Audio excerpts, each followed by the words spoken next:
Welcome to the Worth Knowing live stream on my Substack, Worth Knowing with Matt Robeson. And we're on Facebook, Twitter, Twitch, LinkedIn, and of course on YouTube, where you can join us in both portrait and landscape format. This weekend, we lived through one of those rare moments where the world changes and you can feel it happening moment by moment.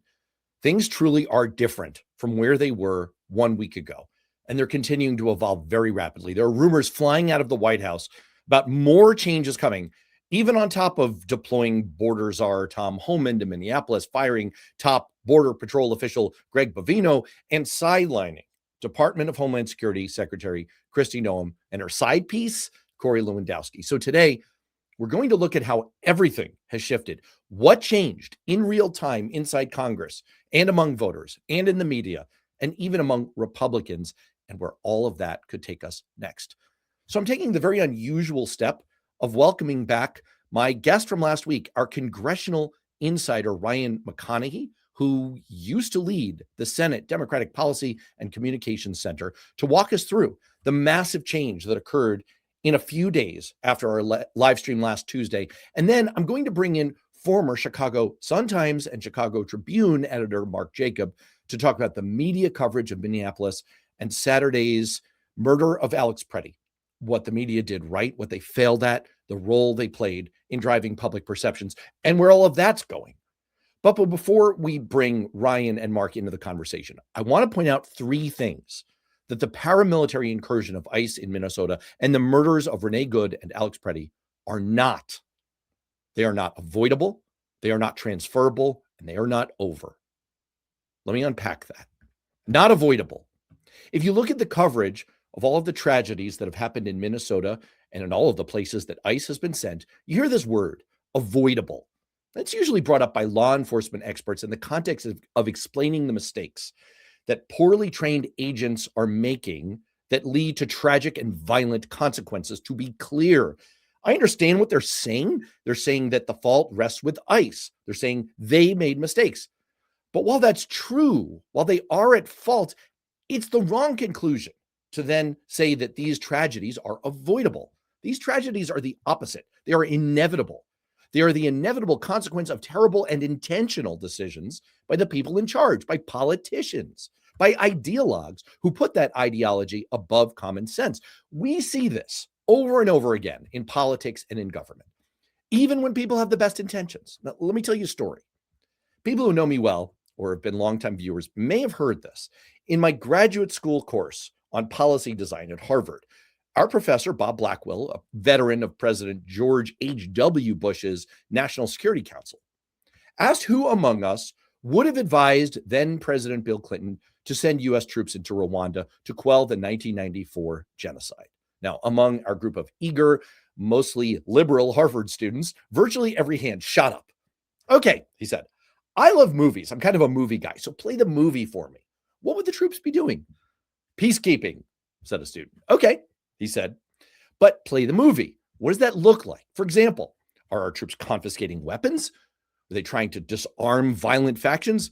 Yes, another student replied. Good.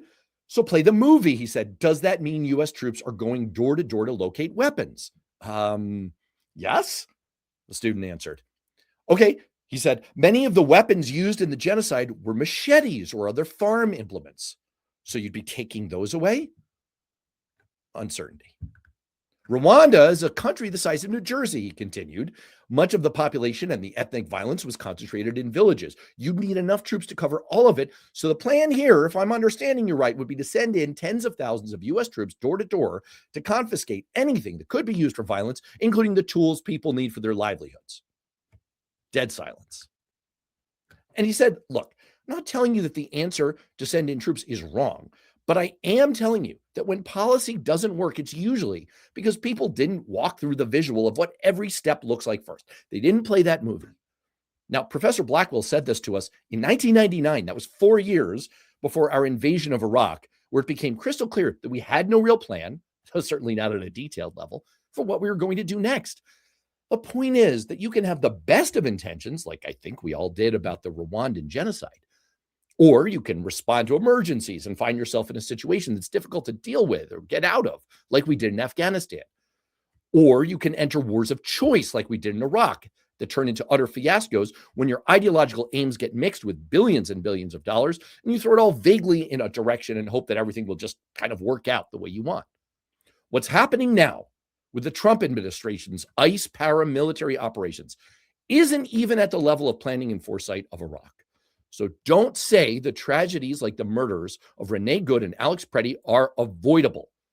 Because when you go on a hiring spree, funded by tens of billions of dollars, focused mostly on people who would not meet the standards to be hired by legitimate law enforcement, focused mostly on MMA viewers and first-person shooter video gamers, and then you give them guns and 2 months of training and tell them, go in there and bust heads and meet quotas.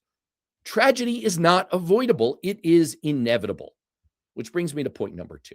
Everything about this is not transferable. 2 weeks ago, I suggested in an article on Substack, if the big White House meeting with oil executives, the one that was such an utter disaster for Trump, just complete humiliation, putting a president in cognitive decline with little preparation on camera, live with some of the richest and most powerful people in the world, for him to mumble incoherently and make basic mistakes and wander away to the window and be told to his face that everything he was saying was an insane fantasy. If that had happened in any other administration in history, there would have been a house cleaning at the very least in order to try to protect the president by casting all the blame on staff. I could take you through any number of historical examples of the making the people who work for the person in charge the scapegoats when there's a major mistake, let alone a disaster.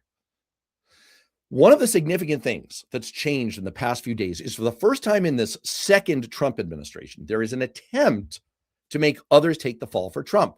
That's what firing Bovino is about. That's what these rumors about firing Kristi Noem and Corey Lewandowski are about. Trial balloons to see how the right wing will react, how the media will react. Can someone else be made to take the political hit? So let's be crystal clear about something. The blame for all of this is not transferable. This is Donald Trump's fault. I wrote about this in Newsweek and I reprinted it on Worth Knowing early in November. An article titled, "All the President's Radical Men." I pointed out that the Trump presidency has become a platform, a plug and play for a motley assortment of militants with bizarre individual axes to grind who would never even sniff this amount of power in any other government. I argued that Trump doesn't run an administration so much as he hosts one. He has no durable policy objectives or vision. So as long as users pay the entry fee in the form of furthering the flattery, money, and vengeance for which he endlessly lusts, they can do what they want. And it's in that vein that he's empowered some of the most radical and obviously mentally ill figures in American public life. People like Russell Vought, who's a self-described Christian nationalist and a far-right fanatic, with a history of shocking even Trump administration officials with his extreme ideas for eviscerating the federal government. People like RFK Jr., who's a noted conspiracy theorist, who doesn't believe in germ theory and yet is put in charge of Americans' health. People like senior counselor for trade and manufacturing Pete Navarro, who conservative economists like Larry Kudlow think is an idiot because he has fundamental misunderstandings of economics. He's in charge of tariffs.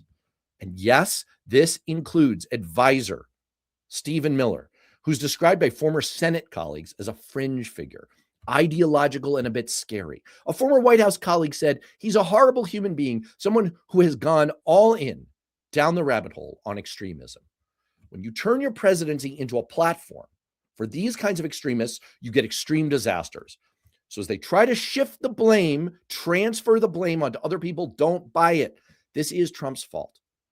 Finally, point number 3, this is not over. Now, it's a good thing maybe to send Tom Homan in and get rid of Bovino, replacing a violent cosplaying MAGA nutjob with a slightly more experienced and somewhat more rational person like Homan. It's, of course, a step in the right direction. Make no mistake, Homan's no angel. He's the original author of the family separation policy and a co-author of Project 2025. And there does appear to be some movement, which we'll hear about from Ryan in a moment, on putting some controls on ICE. That would, of course, be important. We should continue to push for that. But that doesn't mean we just move on from the president of the United States unleashing a violent paramilitary on America, especially when there's so much evidence that he did it as part of an extortion scheme aimed at his political enemies and to try to secure voter registration information from Minnesota. I'll be writing more about this, but suffice it to say that for Donald Trump, everything is television. He thinks in terms of episodes of television. He's only acting now because this most recent episode is getting him terrible ratings. We'll talk more about this with Mark later. But the timeline strongly suggests that getting criticism by Fox hosts on TV is what finally moved him. So, of course, his brain is already cooking up the next episode of television, the next outrage to refocus our attention. So we might get through this crisis. We might just manage to turn the horrible tragedy of all of the violence and injury and destruction and murder in Minnesota into something meaningful if it reins in what Trump is doing through his personal ICE militia. But that won't mean it's over. In the wake of tragedy, we've seen some rapid progress and change. We should feel fortified by that. But we still have a lot more to do. So for now, let's focus on the major change that occurred and talk a little bit about where things are going by bringing in Ryan McConaghy. Well, this is a worth knowing live stream first. I have never yet had weekly back-to-back guests, but you merit it. It's important, and what I want to tee up for you is kind of like that starting question. When you were here a week ago, and I got to warn you right now that you're muted, so you're about to say something brilliant and insightful, and I just want to warn you about that. When we were here a week ago, we laid out the options, what Democrats could do, what the pros and cons were, what was likely to happen. This wasn't so much prescriptive as descriptive. Just wanted to lay out what was likely, what the trade-offs were. And then everything changed on Saturday. And you were one of the people who reached out to me to say, look out, things are moving fast. So maybe you could walk us through what happened over the weekend, what the conversation was like behind the scenes in Washington, where you're so plugged in, and why things moved so rapidly and so far. Sure. Thanks, Matt. Not the best circumstances to make history on the back-to-back guest front for, but I'm certainly glad we have a chance to talk this out and kind of walk the audience through it. So I think let's go back to Friday and not Saturday. So on Friday, I think we were still in a position where Democrats were going to pass the funding bill. They had gotten some reforms into the DHS approach bill. And fundamentally, we're still in a place where the pressure was building, and it was going to be a close vote. So we were teetering. I think it was going to be in the low 60s. It wasn't going to be a ton of Democratic support, but you had a sense that ICE fund was untouchable because they did that in the reconciliation bill. So the you weren't going to be able to defund ICE in an appropriations bill. And that immigration is still an area where Democrats have not set themselves up to win that issue at this time. But you saw it was Renee Good. It was the constant stream of incidents coming out of Minneapolis. The pressure was amping up. So it was going to be a close vote, but a likely vote. And then Saturday happens. And I think there are really kind of three things about what happened Saturday that made it different. I mean, the first was that it's the compounding effect. I mean, obviously the killing of Renee Good was a terrible thing, and I think we all saw that. But a second shooting means that that's no longer an aberration. If there's a second, there can very easily be a third, and there's a compounding effect to the tragedy. I think the second thing is this was very clear video that disseminated over the internet immediately on Saturday. And you walked through sort of what the video shows and what the incident shows, but it was a very clear American exercising First Amendment rights, later, exercising Second Amendment rights, and when you have that, and you find out that this is a VA ICU nurse, the profile of that is really crystallizing. And then, I think the third thing, and this is really the cherry on top, and this is where you start to see Republicans even jumping off, is when you have people like Bovino and Noam immediately, and in direct contradiction to video that we can simultaneously see with our own eyes, calling this guy a domestic terrorist, saying he was there to do to conduct a massacre, when what he was really there for was to help a woman who had been knocked down and to record what was happening in his neighborhood. I think that created a perfect storm where when you already were teetering on the brink of Democrats feeling like they needed to do more, and then you have that perfect storm of escalation. It was almost immediate that, okay, the vote's not going to be there to move this bill forward. We need to figure out what's going on, with DHS. So I think where you see Democrats now, and the first point of this is Democrats are being very clear that they are not looking to quote unquote shut the government down. This is about reining in ICE. So the first thing that they want to do, and not to get a probe wonky as I always do on these discussions, but there are 6 appropriations bills that are bundled together, and that's the Department of Homeland Security, Health and Human Services, Defense, Transportation. Right away, Democrats are saying, let's take 5 of these bills that we agree with and let's pass them right now. So let's fund the rest of the government while we work out the issues at DHS. So that's the first step. And then the second step is, what are the things that Democrats are going to be pushing for to reform and rein in ICE? Just to read back to you, where we were a week ago was a sense that despite all of the horrible things, including but not limited to the murder of Renee Good, that had happened in Minnesota and elsewhere, the thinking among Democrats was that we will do more harm than good if this turns into an abolish ICE, a defund ICE, or a government shutdown fight. The thing that has fundamentally shifted over the last week and since Saturday's horror is the sense that actually we can, because what we're ultimately after is to rein in ICE. And as much as there's now polling shows that the idea of abolishing ICE has now become a 50-50 proposition in America. It is pretty evenly split. But even beyond that, the level of support for reining in ICE has gone to such a strong point. People are with us. So I want to ask you a really brass tacks question about this. As you're texting me and other former colleagues from the Hill are texting me on Saturday, as things are shifting, and Lefty Gramps had a question earlier, what exactly has shifted? And I think what shifted is Democrats quickly coalesced, like in real time. This happened during the afternoon on Saturday, from we're not going to make this a fight about Department of Homeland Security funding to we fucking well are.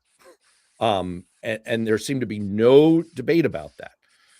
How much of that was pressure from our own base? How much of that was Democrats realizing that, much like they did around the government shutdown back in the fall, how much of that was Democrats just realizing this is where our party is. We have to make a stand on this. How much of it was their own kind of sense of conscience? What are you picking up from your contacts in congressional circles? Well, I think it's always, first of all, it's never one thing, right? So it's a little bit of a mix of all those things. But I think if I was going to crystallize it or boil it down to one sentence, I think what happened on Saturday clearly and irrevocably moved this issue from being a debate about immigration policy to a debate about law and order, about the Constitution, about American civil rights, and about democracy. And that's a fight that Democrats think is worth risking something politically risky like a government shutdown, and also a fight that they can win. I think it now transcends immigration policy, and it's now about just fundamentally what is this country about, and is law enforcement going to also be accountable to the law? So I think that's really and that's the product of knowing that the base wants action, but also just this can't go on like this. And so it's a little from column A, a little from column B. But I think fundamentally it's that this is now transcended, potentially Democrats being politically weak on immigration to being strong on this is America and we're going to stand up for Americans' rights. I think the suspicion, I'm going to put a cartoon up on screen here. Sorry for anyone whose use case for podcast is they listen on audio while driving. If that's the case, hit pause before you look up, or hit pause on your driving before you look up. There is a perception captured in this political cartoon from the week that the way Democrats handle things like this is they try to come up with ultimately not that great sloganeering, like, how's this? Trump should stop killing citizens and start killing it on affordability. It's like trumped up trickle down economics. Great job, Hillary. And Hakeem responds by, I'll run it by the focus group immediately. And that very much corresponds to a comment here. If I can find it. See, I try to multitask too much. You're doing a lot here. You're doing a lot. I'm doing a lot of things. From MJ, who was saying, essentially Hakeem Jeffries is useless. Here we go. She was a little more pungent about it. MJ says Jeffries is a useless, feckless waste of space. What you're saying is, okay, point taken. There may have been some caution on the part of Democrats because we've seen this before. We've seen ourselves get beaten with the cudgel. That's a bad analogy to make in this context. We've seen this issue be weaponized against us and twisted successfully with some willing co-conspirators in the media and or Fox News. And so it has led to a little bit of caution. And you're saying that in this case, there was a combination of, the politics have genuinely changed. And we've hit the absolute limit of what we can no longer abide by any of this. Let's talk a little bit about the Republican side. I got the sense in some of our offline texts and some of my other exchanges and some reporting that's emerged that the other factor here is that Republicans are getting really, really uneasy. Not all of them. To be clear, before people in the chat start like, no, they don't have I hear you. It's not all. But what we're seeing is Republican women are saying 35% now say ICE has been too aggressive. Only 33% say they've struck the right balance. We know who those 33% are. A majority of Catholic Americans, a slightly Republican-leaning group. This is Navigator polling out fresh this morning. Believe ICE has been too aggressive. And you've seen statements from Republicans, including what we're going to bring up with Mark in a few minutes. Pressure from Fox News hosts, Maria Bartiromo, willing to kind of call bullshit on the administration. What are you picking up from inside Capitol Hill about how Republicans are feeling and how Democrats are reacting to that and seeing that there is now a genuine fracture there? Yeah, I think, again, that the point about the immediate and it's two things that sort of are really bridges that may be too far for Republicans. One was the immediate and clearly non-factual attacks on the victim from Bovino and Nome and the moves to interfere with the investigation. I think you're seeing a lot of Republicans who are raising concerns about this. That's one of the places they're going to is we need the investigation, we need process, we shouldn't be jumping to conclusions.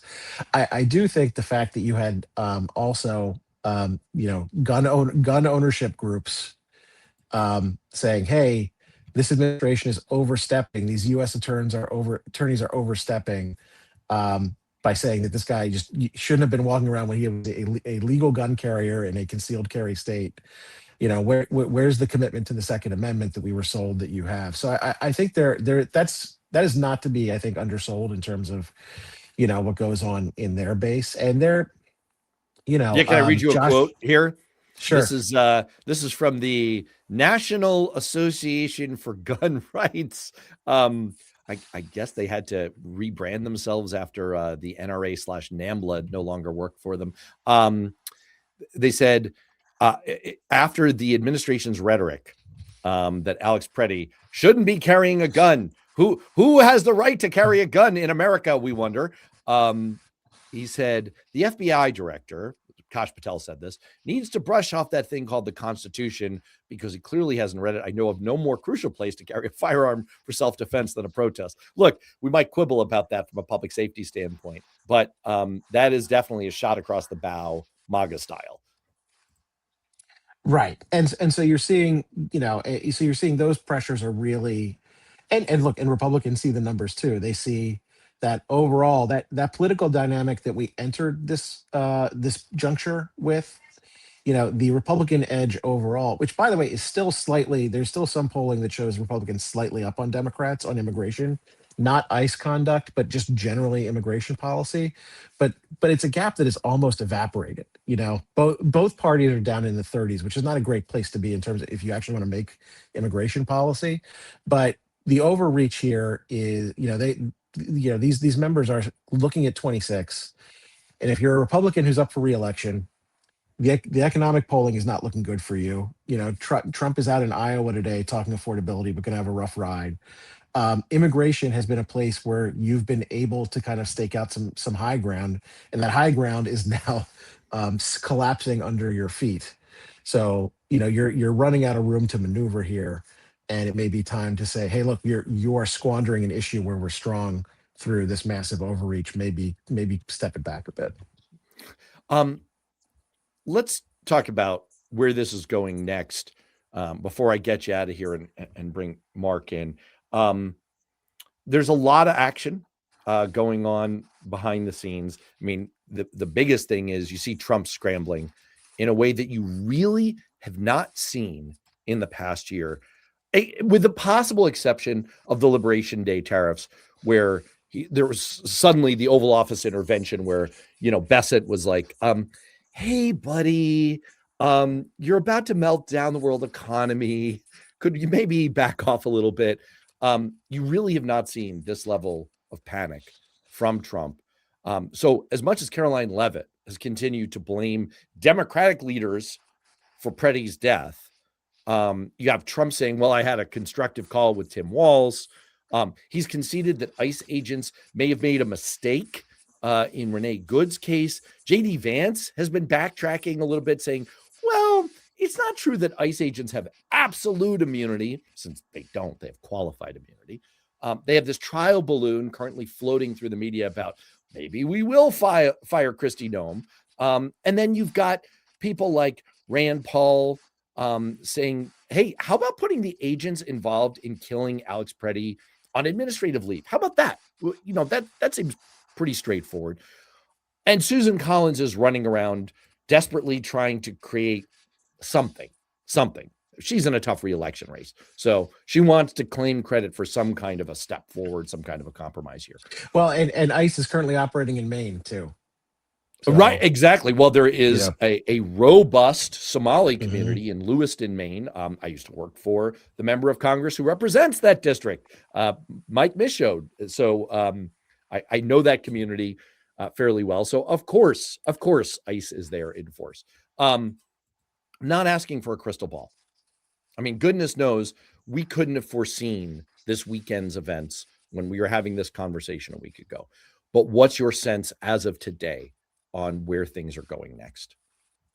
So I think, like I said, the first thing is Democrats are being very clear. Like this is about getting ICE under control. It's not about anything else. So let's get the other 5 bills. Let's get the government funded. Let's get healthcare funded. Let's get defense funded. And the ball is really in Thune and Republicans' court there. And then in terms of what Democrats are starting to push for, you're seeing there's not an official position yet, but you're starting to see a lot of coalescing around things that are very law and order focused and very accountability focused. So it's things along the lines of what we talked about last week. It's forcing ICE officers to adhere to standard warrants and actually get warrants instead of just do random grabs. It's wear body cameras, it's ditch the masks, it's have clear use of force standards.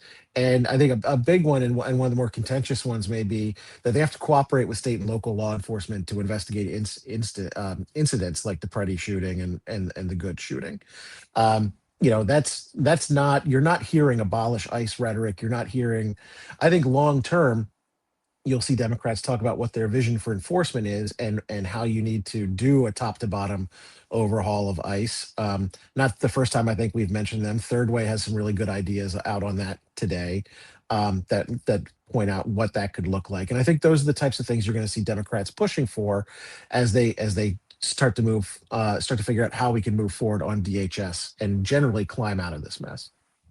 Well, Ryan, thanks very much for your history making repeat appearance, Mm. and kind of walking us through what's again, I think there's been a major shift, major change in Democrats' position, major change in Republicans' position, and really a major change in the way voters and the public are perceiving this. You see it starting to show up in polling. And so thanks for keeping us abreast of everything happening in DC behind the scenes. And I'll see you soon. The next time I get a text from you though, man, I'm going to be nervous because like every time you text me, it's like, oh boy, something. I'll send an emoji first so you can gird yourself. All right. That sounds great. As a preview. All right, man. All right. Thanks, we'll get you out of here. All right. Well, let's do a baton handoff here and welcome in one of my favorite recurring guests, although not as recent a recurring guest as Ryan McConaghy. Mark Jacob, welcome back. Well, thanks for having me. It's always delightful and insightful to have you. I want to start off with your most recent piece on Substack. You are a must subscribe. I know it's easy to say that, but truly you bring an expertise and a perspective that very few can claim on Substack or anywhere else when it comes to evaluating what the media is doing. So it's really invaluable, and I appreciate it. You wrote that over the course of the 48 hours that ensued after the murder of Alex Pretti, the New York Times did relatively well. And that's surprising because you've had plenty of criticism for them and they've earned it over the years. What did they do well?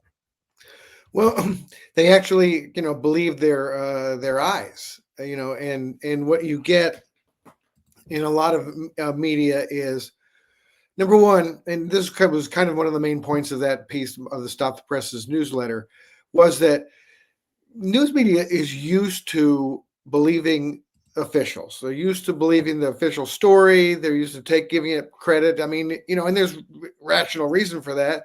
It's people who have been elected or who have been appointed through a democratic process. So you would think they would have some credibility. But what you've seen clearly in the last decade is a political party that just lies all the time. And many, and since Trump came back into office, the Department of Homeland Security has routinely lied about everything. They've lied. I live in Chicago, and when they were doing their mayhem here, they were just, you could just count on a lie every time there was an incident. They would never just straight up tell the truth. They got the federal judge here found them, as part of the finding in the court case that they had lied, that Bovino had lied.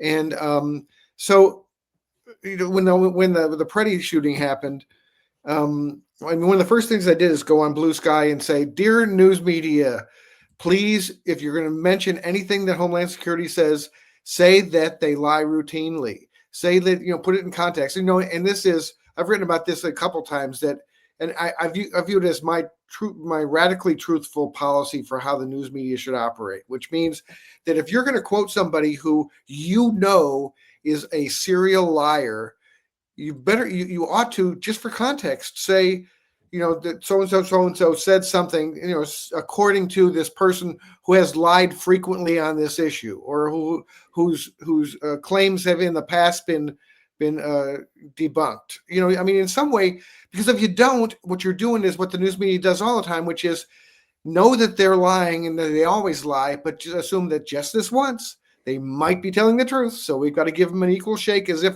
we've erased our memory and we have no memory what they do. I want to actually engage with 3 comments that came in back to back in the chats, and I'm going to do them kind of in reverse order, and because I think they lead to several important points. The first one that I'm going to put up is from @legs56, referring to Renee Good, saying she was a paid protester. Now, this is an example of the type of comment that I generally don't display, and I generally kind of ban, because it's a lie. That is false. That is not true. That is made up. And it's a falsehood that is intentional and insidious. It is meant to distort our perceptions. It is. Now, look, Legs 56 is probably a bot or a troll bot. But I make this distinction by way of saying that I have no problem whatsoever engaging with people who want to make arguments, who want to use evidence, or who want to make argumentation free of evidence, but assertions that are reasonable, with which reasonable people can disagree. Sure. That's not what this is. What this is the type of bullshit that our administration engages in. That brings me to my second point, a comment from Lefty Gramps, who I deeply enjoy interacting with in all forms, including on the live stream. Lefty points out, they choose their words so carefully, quote, by which I assume you mean the media, the New York Times. That's what he's talking about. The whole contradicted. Right. The statements are contradicted by the video evidence. This is like Bill Belichick. It's like, I misinterpreted the rules when I deflated the footballs. Yes, the statements are contradicted by the video evidence. I was actually going to bring that up. Lefty, you read my freaking mind. I was going to bring this up with Mark. This is a form of very polite euphemism that drives me up the fucking wall, but I haven't come up with a better alternative to it. And finally, I just want to quickly splash up a comment from Robert Burdick 1057 saying both parties lie to play on people's feelings. This is why I don't care no more. And I want to say that this is the type of comment that I'm happy to have.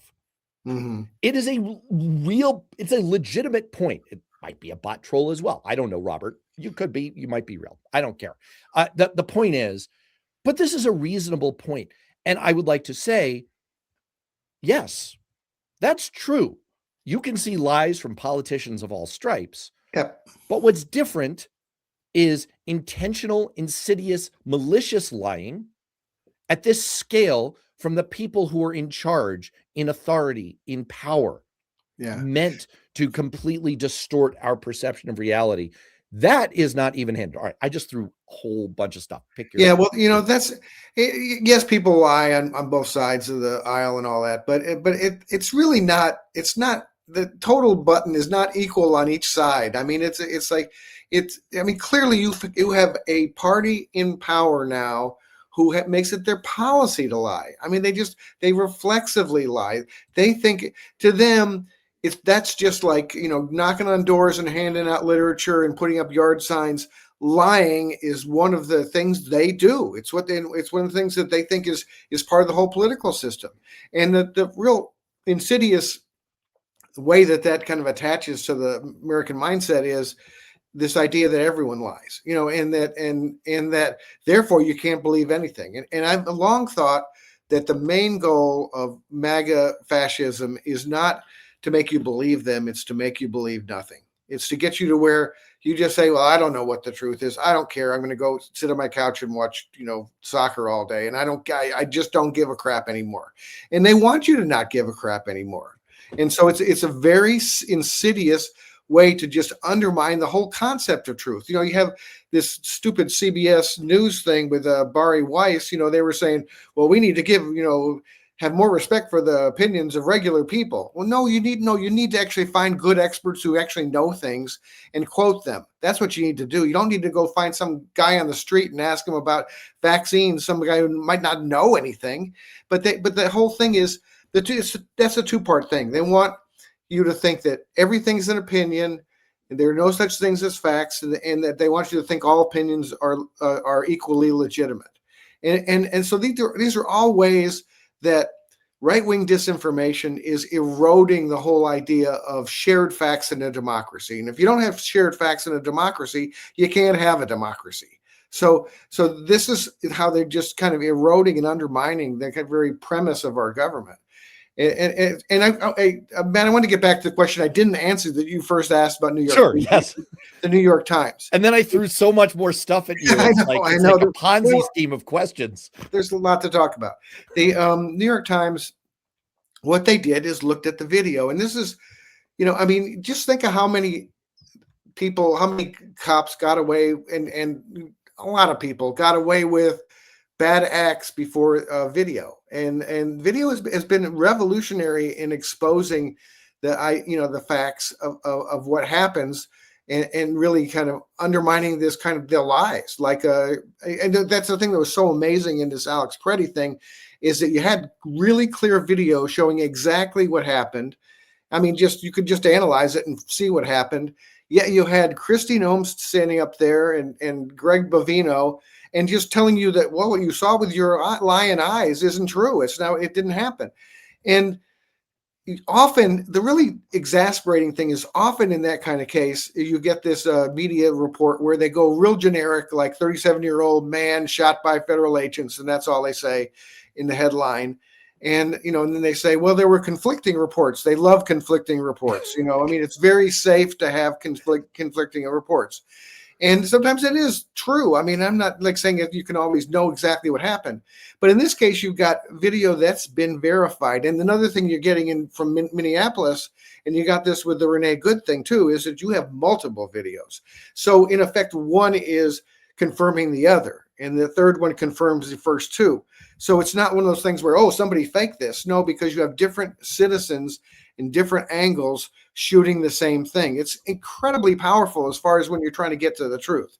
And so the New York Times, but another thing about video that needs to be really thought about by the news media is that it can be faked in this era of AI. So you better have a staff of people who can analyze video and can detect doctoring of video, and New York Times has that. They've made a commitment to have that, and so when something like this happens, they put their folks on it and they take it apart, and they did it very quickly on Saturday, and that's why they were able to say, that video contradicts Homeland Security's story or appears to contradict. Problem is, they said appears to contradict for a very long time, and finally they went to video contradicts, which is so they were inching closer to the facts. But they said it in their headlines. Their headlines were like, let me see if I can find them. They were talking about, the man killed by federal agents was holding a phone, not a gun. That was one of their headlines, which is a giant advance over the way these kinds of things are normally handled by the mainstream media. And then they did the old, videos appear to contradict federal accounts of fatal shooting, got rid of finally the appears to and just said it contradicts. And they've been really at it. And some other news agencies have been pretty good too. CNN has been good. You still had the most interesting thing, Matt, to me, one of the most interesting is how, obviously Fox News wants to lie in concert with the Trump administration. They want to, sometimes they're driving the lie and the Trump administration jumps along, or sometimes it's the other way around. And so as soon as this happened, the Pretti thing happened, Fox News was all over it, just jumping on it. And the one thing they could really jump on was the fact that Pretti had a gun, which was just a giant ironic thing that the right wing is saying, look at this citizen holding a legal gun. What is he doing? Or not even holding it, having it in a holster. Having a legal gun. We can't have people, carrying guns around in our society. So they ended up, in this ridiculous position for the right, but that's where they were. And so they were, pounding on their message. And so I'd say about a day and a half, Fox News was, in concert with the Trump administration on this whole thing. But then it started falling apart. Because people saw how ridiculous it was. They watched the video. They knew that he wanted to massacre law enforcement. They said, that's a direct quote, massacre law enforcement. Well, they watched the guy like directing traffic, and then he sees this woman getting shoved to the ground and pepper sprayed and goes to help her. It really doesn't look like a plot to massacre law enforcement to any normal person. So it just became insane. The problem for Fox News and the Trump administration was that their lie became so exposed by objective fact that they just that they couldn't even spin it for their own benefit. And the only spin they found was he's holding a gun, or he's not even he's holding a gun.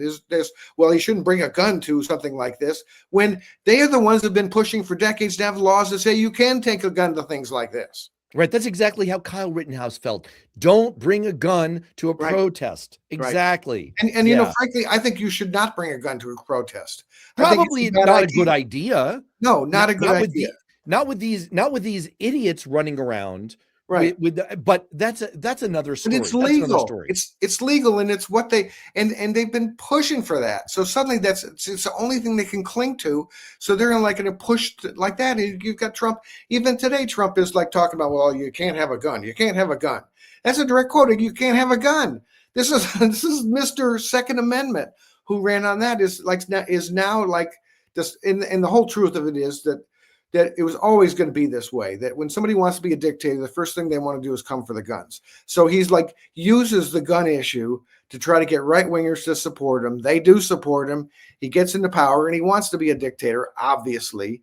And so he's going to go, he'll be a gun grabber before it's all over if he succeeds.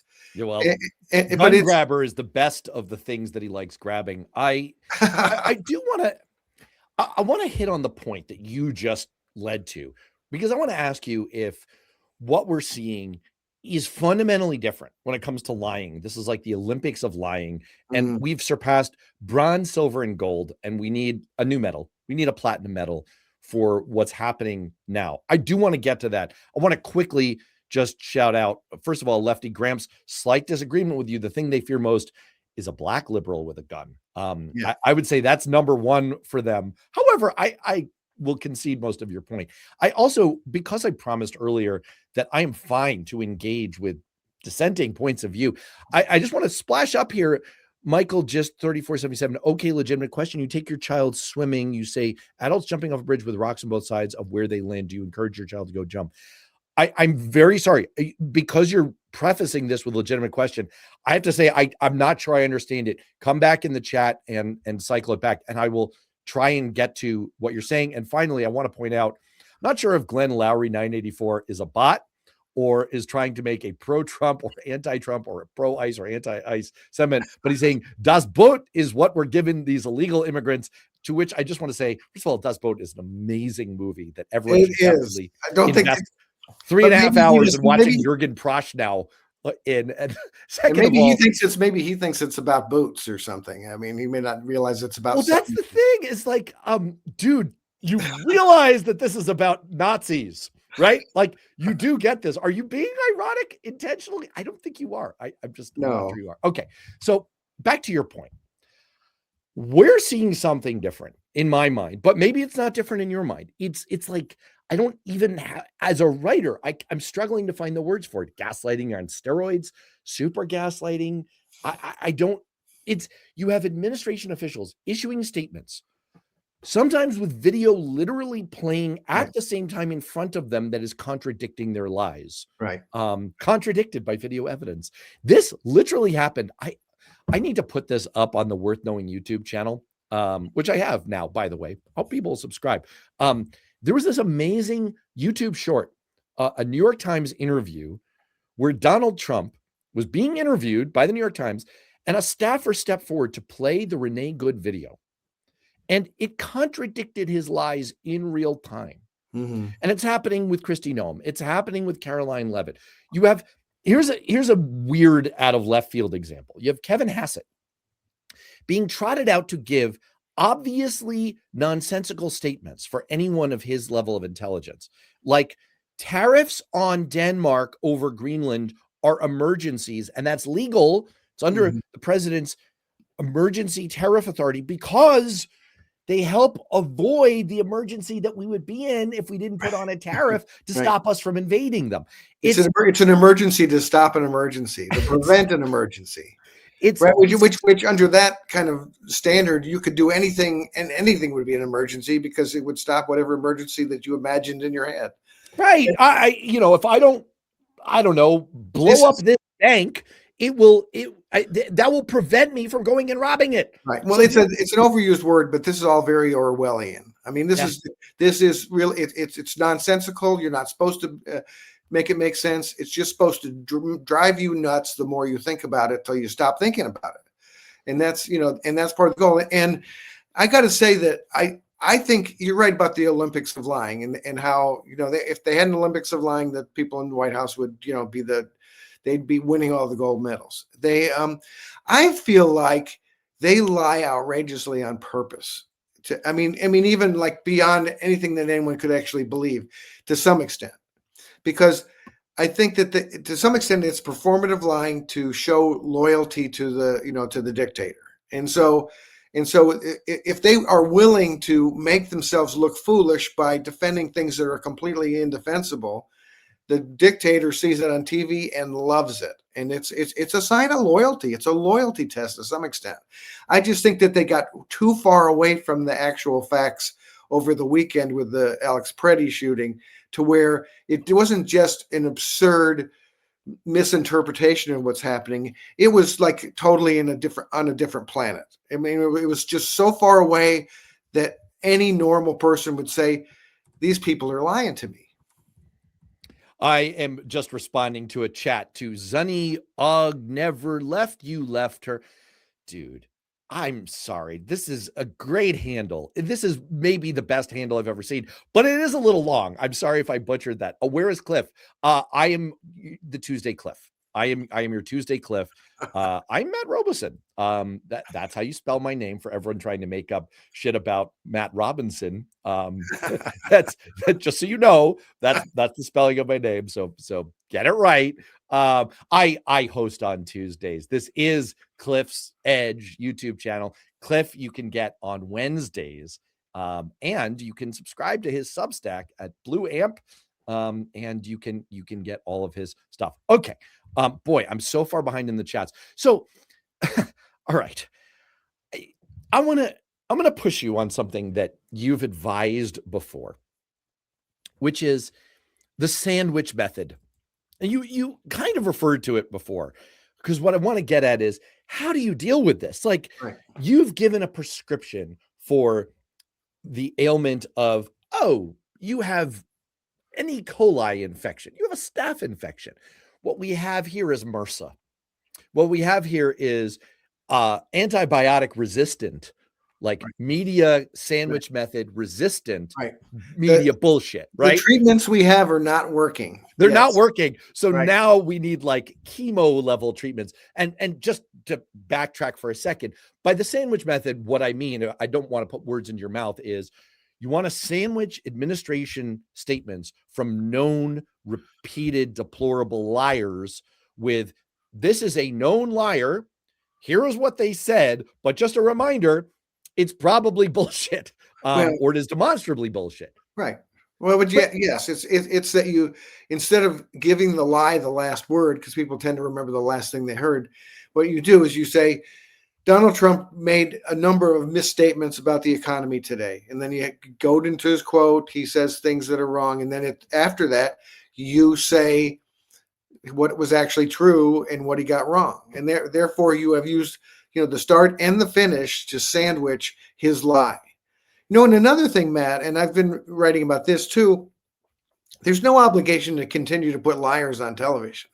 I mean, that's not in the Constitution. No, it's not. The First Amendment, I read it the other day, and it didn't have anything about your obligation to keep nodding and smiling as people lie to your audience and then thanking them after they finish and then inviting them back the next week to lie again some more. That's not in the Constitution. I kind of thought it must be because TV people do it all the time. So, but no, it's not in there. They don't have to be doing that. They just are doing that because they're obsessed with access. It's the access thing, which I also rant about a lot.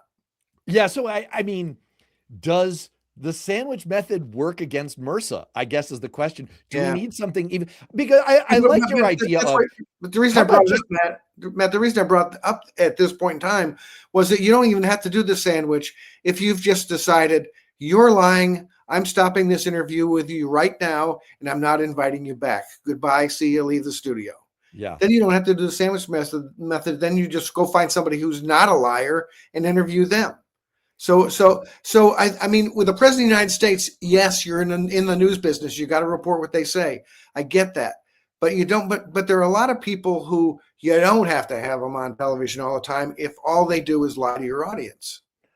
Exactly. And this is your point is exactly the approach I try to take. We are a show. We are on today's TV. This is what TV is now these days. Mhm. And this is how I try to engage with. I want people to disagree and make arguments that are respectful. This is what I do on my Friday show with Republican uh, consultant Matt Wiley. We look at the news and we have areas we disagree and we do it respectfully. And it's that's how I think people should engage.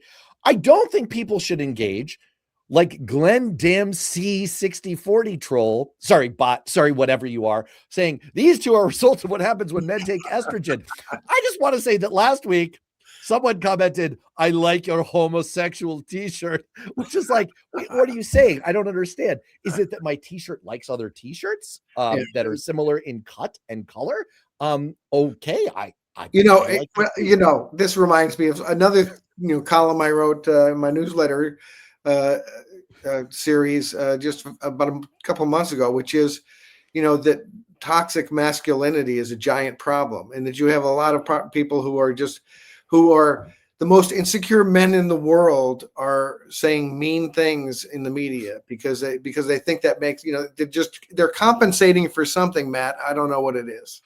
Precisely. I mean, I look, I if anyone would like to meet me and we can check how much we bench, I'm up for that. Like, come on, bro. Let's hang out and you could spot me, I'll spot you. It's cool. Unless you won't do that with my homosexual t-shirt. That might be a non-starter. All right, look. We've got to wrap. I want to get to, boy, I missed so many amazing comments here. I missed MJ calling bullshit on Gen 6 and move back to kissing the fat, dependent psychotic toddler's ass. Listen, I know I'm not a foolish consistency is the hobgoblin of little minds. And I said that I tend not to like abusive comments. On the other hand, I've got control here and I'm going to abuse it just a little bit because I adore MJ and I happen to agree with her. Well, actually, MJ makes a really good point, which is that you're getting Republicans, are so upset about the ICE murdering people in the street, and they're expressing their deep concerns and all that crap.